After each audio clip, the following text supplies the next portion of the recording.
नमस्कार मित्रांनो, आज आपण पोहे करणार आहोत. तसे तर पोहे सर्वांना करताच येते, पण आज आमच्याकडे पोह्यांचा नाश्ता झाला होता म्हणून तुमच्यासोबत शेअर करत आहे.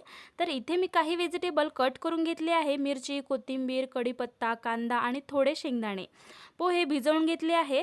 तेलामध्ये शेंगदाणे ॲड करून थोड्या वेळांसाठी परतून घ्यायचं आहे आणि काढून घ्यायचं आहे.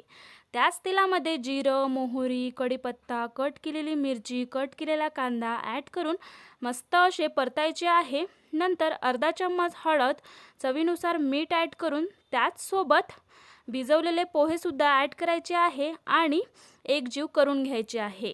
नंतर त्यावरती कोथिंबीर, तळलेले शेंगदाणे ॲड करून 2 मिनिटांसाठी परतायचं आहे आणि सर्व्ह करून घ्यायचे आहे.